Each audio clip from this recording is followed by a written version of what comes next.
everyone? This is your man, Skyonic. Welcome to the JO Universe. And today's video is overdue big time. It's talking about a movie that came out a couple years ago. And I don't know why it took me so long to do my video review and to really talk about this subject. But the movie I'm talking about is Black Panther 2, Wakanda Forever. Now, the Black Panther movie, the first one, was such a monumental hit that I think it would be really unreasonable. I'm sorry for the glare, everybody. I'm driving home and the sun is setting and everything like that. So, I'm sorry you can't see my eyes, but you know. But anyway, so the first movie was such a big hit, it was kind of hard to match up to the hype of that, you know. It's the first time that new people got introduced to the Black Panther character in the Black Panther universe. So, you know, to expect part 2 to be able to hit the same notes, it was probably asking for a lot. But I felt like it did it. That's right, y'all.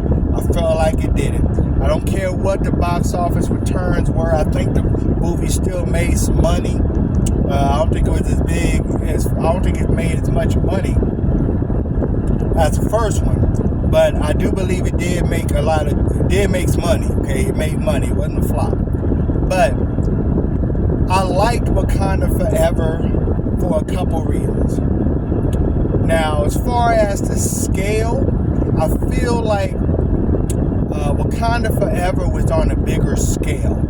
Whereas at the end of the movie, we saw Killmonger, the people loyal to Killmonger because he was the rightful king, and the people loyal to T'Challa fighting. It was kind of an epic battle, but it was nothing like the battle between Namor's people and the Wakandans. I mean, that was a huge, epic battle. You had two full nations going after each other. And, I mean, it was just very large, a big grand scale battle. Like I said, I'm sorry you guys can't see my eyes. It's just the sun. That's really nothing I can do about that. But like I said, it was a big, huge battle. I felt like the special effects were a lot better. It felt like there was more money put into the movie than the first one. Now, the first one was not cheap, okay? And the special effects on the first one were pretty amazing. But the special effects on the second one just seemed like there was more money put into it. Like they had more money to use, okay?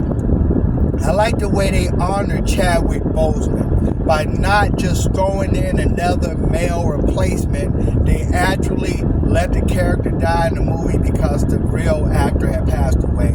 I like the way they honored him with the traditional burial. I like the African dances that they did, which were traditional African cultural dances. I love that about Black Panther. A lot of black superhero movies, they try to neuter the black superhero, try to make him more like just a white man with black skin.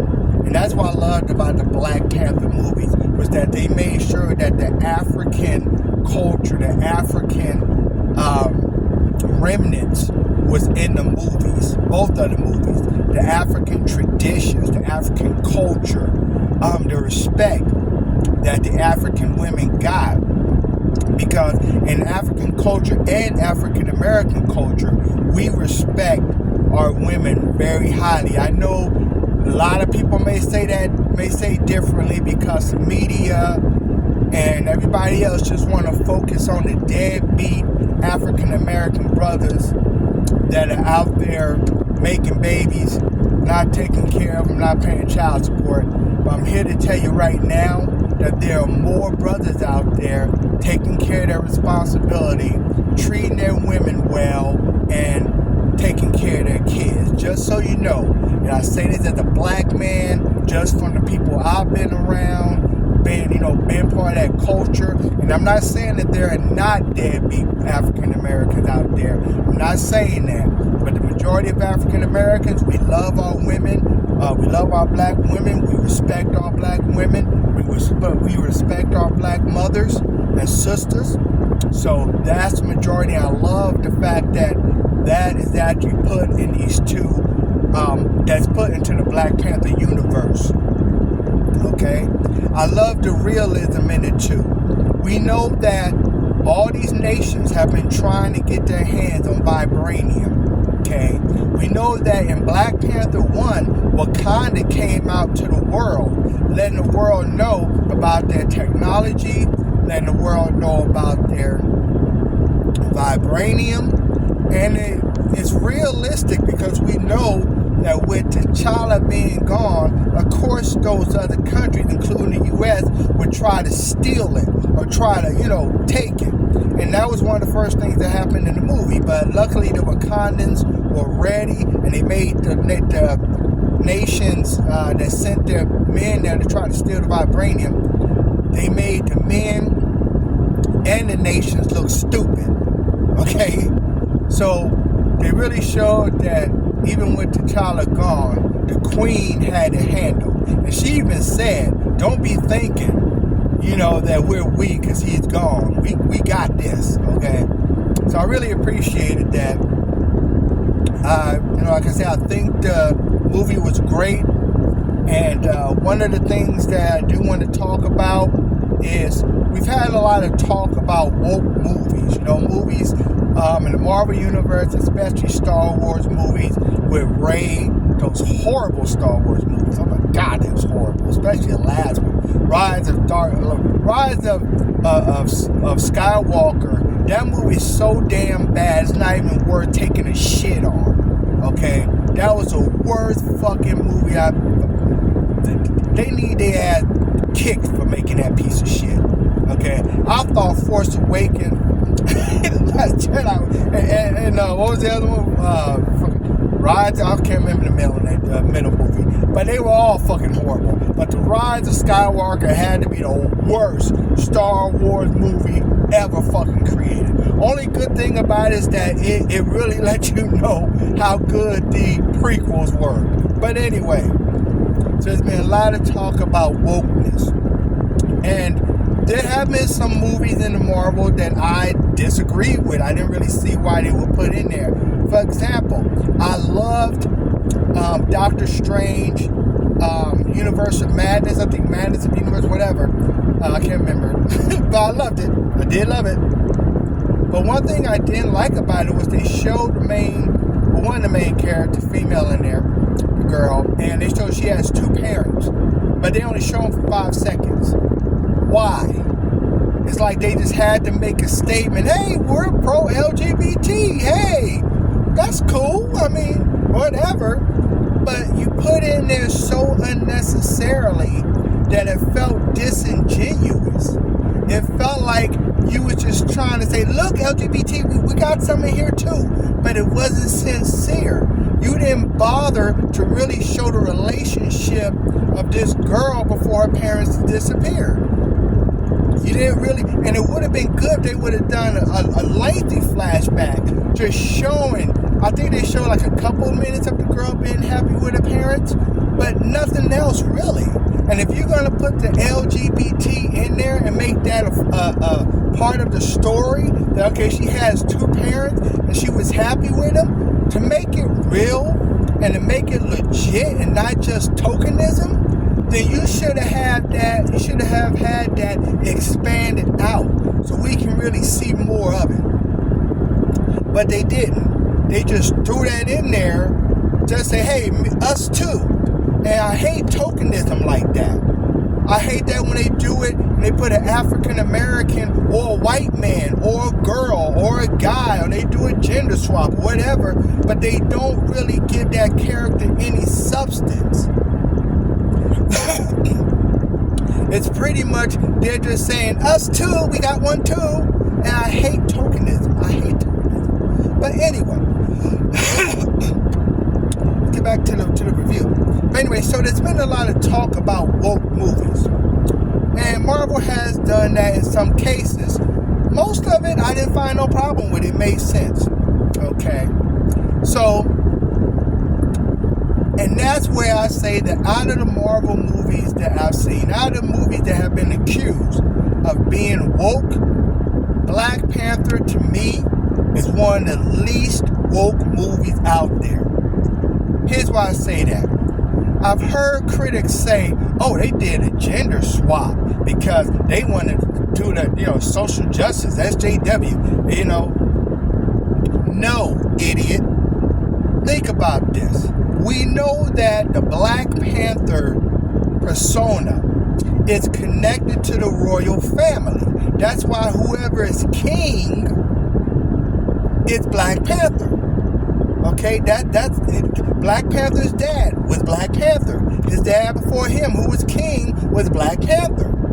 That is anyone of the royal family, and it has been a man in the past, because there's always been a man to carry it on. But it's not because the women are not eligible. It's just that the man was the oldest. T'Challa was older than Shuri. He was older than she was.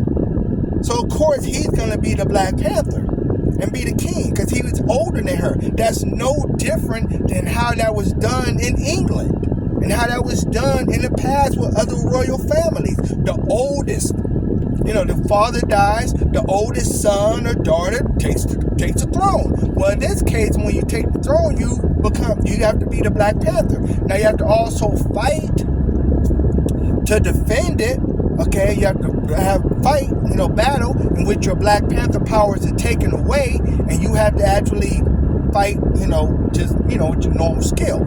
Okay, so with T'Challa dying, it makes perfect sense for Shuri to be the next Black Panther. If you didn't make her the next Black Panther, then that's sexism. She is a part of the royal family. Her brother was the oldest. He died. She was the only other royal sibling left. Of course she's gonna be Black Panther. Of course. It had nothing to do with, they want to do a gender swap to please the SJWs, or they want to go ahead and do a gender swap for wokeness. No, idiot. It makes sense. She's part of the royal family, dumbass. Or should I say dumbasses? She's part of the royal family. Of course she's going to be in line for it.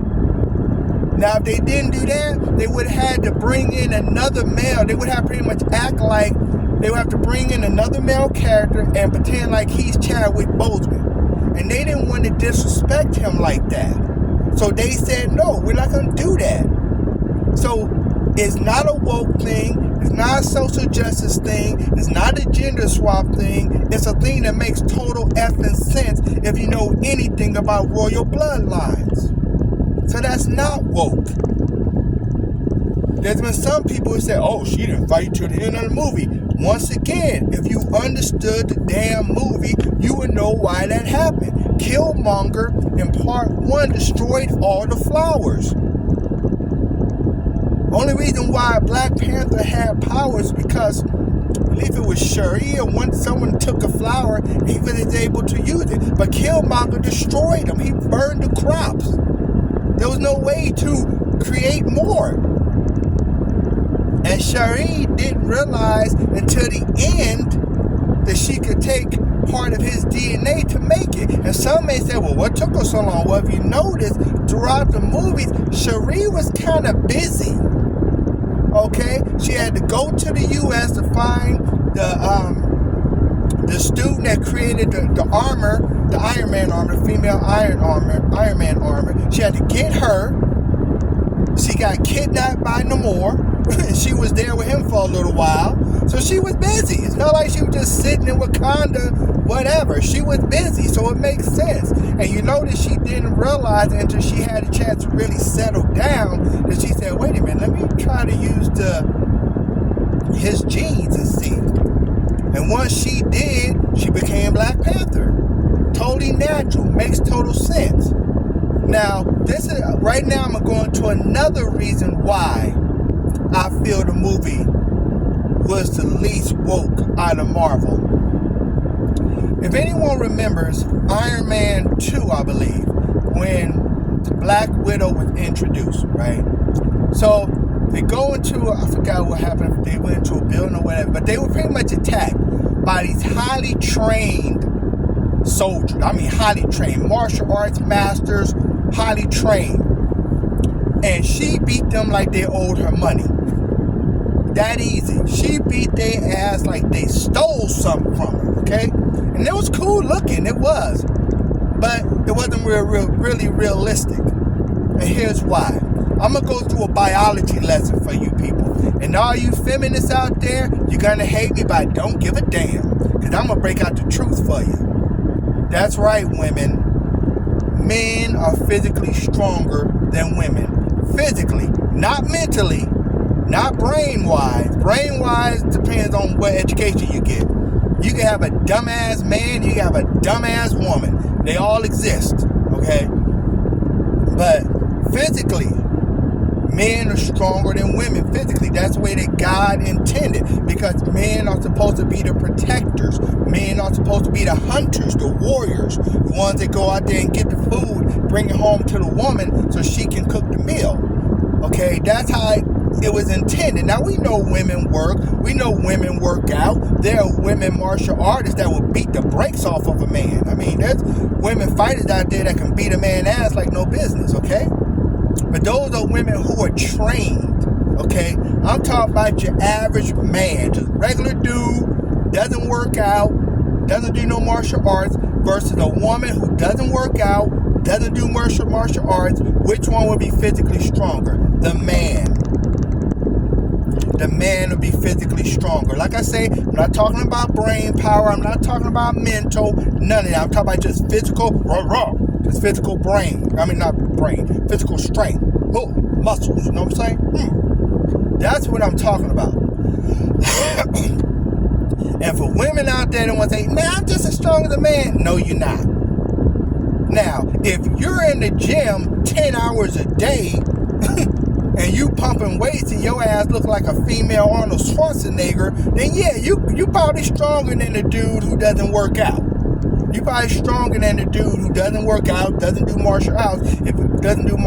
If your ass is looking like a female Arnold Schwarzenegger back when he was young and you up there kicking ass like an MMA superstar, training like that for martial arts, yes, you are stronger and a better fighter than average man. But we're not talking about that.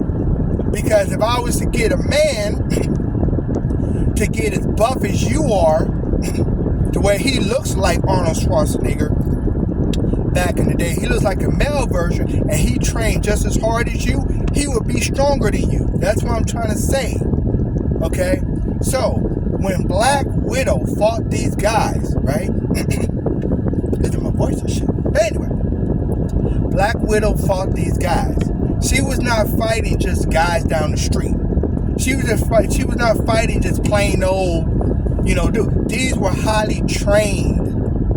So they probably knew some martial arts. They probably knew all that shit, right? And she beat them too easily. Not only that, the fight scenes didn't take into account that they would be still physically stronger than her. They never got to get their hands on her. They never threw up against walls. They never really used their strength and really showed the strength that a man has over a woman. They never got to touch her. Okay? It's not realistic. Fun to watch, but not realistic. You know what I'm saying? Now, like I said, if these were just regular dudes, then that would be understandable. That, she may be able to kick their butts like that. But these were not regular dudes. Okay? These were not regular dudes. Highly trained. So, what I like about when the fight between Black Panther and Namor, now she had weakened him a little bit with, by exposing him to the heat, but he was still super strong, okay? And in their fight, he was throwing her around like a rag doll. He was using his strength. He was throwing around like a rag doll, manhandling her, but she still was beating his ass too. I mean, she was pop, pop, pop, pop, kicks, punches too, but he was manhandling her, and I like that, not because I'm a woman abuser and shit, and I like women to get beat, but because it was realistic. Because if you have a man who is just as strong, just as built, and have super strength against a woman who has super strength, they're now equal as far as the super strength. But now the regular biology comes into play, and that man is still going to be stronger than her. Because they both got super strength, but he still has that extra strength from being a biological male. And I like the fact that he was throwing her ass around like a rag doll, because it's realism. Okay, and if that was a woke movie, if they were trying to please the woke community, it would have been like the Black Widow scene. She would have been beating his ass like it's no problem, and he wouldn't have been manhandling her. He wouldn't have been touching her. She would have just beating his ass, no problem. His physical strength would not have been taken into account. And I'm glad that they said, no, we are going to show. I mean, it was hard for me to watch, really, in some scenes, because I'm a man who, I hate the idea of a man hitting a woman. I hate that shit. I have a son, and if he ever,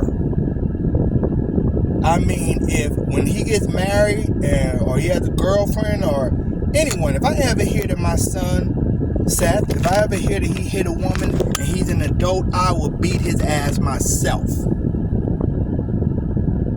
I don't tolerate that. No man should be hitting a woman. I don't give a fuck.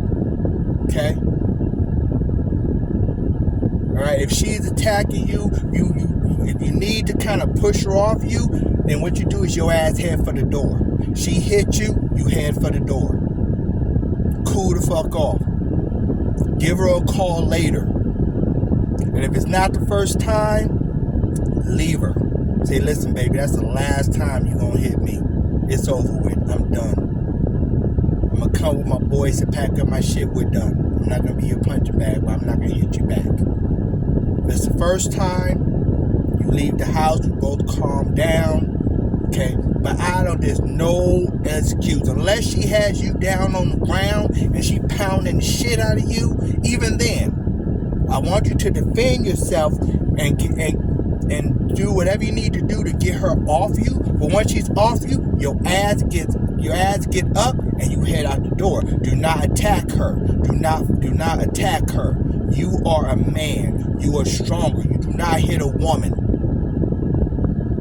Your job as a man is to protect women and children. And if you a man beating your woman, you are not a fucking man. You are a disgrace to what a man is if you're out there beating a woman. Beating your girlfriend, beating your wife, beating your daughters. You are a fucking disgrace, okay? You're not a man, okay? Now, I know we see this in movies, but that's just fiction. We know that's just fiction. Those are actors. They ain't really hitting them. But in reality, hell no. So me seeing this scene and seeing him manhandle her, I know it was fake. I mean, I know he ain't really doing shit, I know.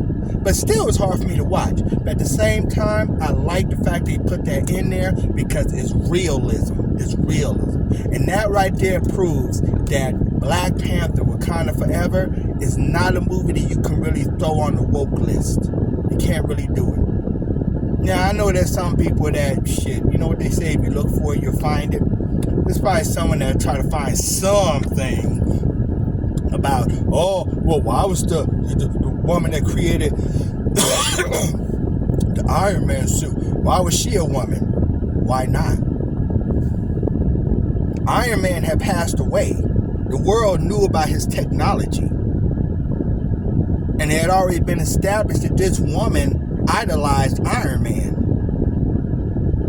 She idolized Iron Man. And she had the brains to build an Iron Man suit. That doesn't really strike me as being woke. Especially when you look at the fact that in the comics, there have been female Iron Man. There have been females that have worn the Iron Man suit in comic books. Some of the Iron Man comic books. So it's not like this is something that was only done in the movie. this was something that was unprecedented. No, it's not like that at all. In the comic books, there are a couple comic books. Matter of fact, I think one of the more recent ones where Iron Man is a woman. I forgot who she is, but she's not like Tony Stark in her business. She's a woman, black woman, by the way. I'm trying to think if she's related to Rhodey or something. But anyway, yeah. So that's not, and that came. They had that in the comic books before Wakanda Forever. So it's not woke. They just took material that was already there. Now, does Marvel have woke characters? Hell yeah. Has Marvel jumped on the woke train? Hell yeah. Marvel, Lucasfilm, TV shows, just about everything has jumped on the woke bandwagon. Okay? But Black Panther is one of those that you can't really throw on the woke ship. So let me go. So now that I've covered that part, let me go ahead and talk about what I think of the movie. Excellent movie. Only thing I hated about the movie was Namor's look. Now, when you look at Namor in the comic books, he looks ridiculous, okay? Now, you can say what you say about Aquaman. You can make fun of him and shit. But at least Aquaman wears clothes. When you look at Namor in the comic books, he's a man who is wearing a Speedo and has wings on his feet. That's the only clothes the mofo has on. No shirt, no pants, no boots, no shoes. Just wearing a Speedo. Flying around wearing a Speedo. That's how Namor looked in the comic book, which is why I never got into his damn comics. The shit looks too weak to me. No reason why he shouldn't have some clothes on. But anyway, in this one, they try to say, okay, we're going to go ahead and make him look a little bit different. We're going to give him like an Inca or Aztec background or whatever. But then it still looks ridiculous. Instead of him wearing a Speedo, he's wearing boxers. Pretty much boxers, like sea boxers. And I think he's wearing some boots, but they're more like sandals. That's better. But then you got a big ass bone in his nose, which looks fucking ridiculous. He looks like a clown. He has these big ass ears, and he has earrings on and stuff like that, and he got a bone in his nose. Looks like a cross between a gypsy and a fucking voodoo guy. Like, get the hell out of here. Why he got a bone in his damn nose? Looks like he has a booger in his nose. Every time he talks, you think, damn, this dude got a booger. You need to get that shit up. And earrings all on his ears. What? Fuck out of here, man. Really? You couldn't put no pants on him. Couldn't do it, huh? Really? Okay. Which is weird, because when you think about it, the whole point of a lot of these movies is to sell action figures, right? I bet Namor's action figure from Wakanda Forever is probably one of the least sold. Who the fuck wants an action figure of that? Really? And they did the same thing with Shuri, right? I have yet, and I know they're out there, I just haven't seen them, okay? And I've, looked at Walmart, different, retail stores, I haven't seen it. Where is the action figure of her in a Black Panther uniform? I know it's out there. I know they had to have made one with her being in a Black Panther uniform. But when you go to Walmart, where do you see that? What do you see? Her action figure, she's wearing that purple jumpsuit with the white shoes and no socks. Once again, why? Who wants that, man? It's like the toy makers didn't think about that shit. And when you look at, like, take for example Captain America, right? The old Captain America had like it was kind of like a chainmail type top. It looked like a fish gill top on, the old Captain America. He had these corny ass wings that would kind of stick out real prominently. But they changed that. When you look at the Captain America, the First Avenger, they toned that shit down. Even for the 60s look, they toned it down. right? He don't have these things that are, the ears are not as predominant. They're like more part of his helmet. They're not kind of like sticking out like they were before. He doesn't have the chainmail or fish gill looking shit up here. Why? Because they knew we need to make action figures of this dude that current kids are going to buy. Yeah, people from the 60s had no problem buying that shit. But remember Robin from the original Batman and Robin? His fucking outfit looked atrocious. And people from those days bought the action figures. People who were kids back in those days, they didn't see no problem with it. But you try to get a current day kid to buy an action figure with the old Robin out costume on it, they probably gonna look at you like, what the fuck? What? Man, that shit? What is that? Why is he dressed like that? That's why you notice all the current Robin action figures look a lot more modern, right? He doesn't look like the old 1960s shit.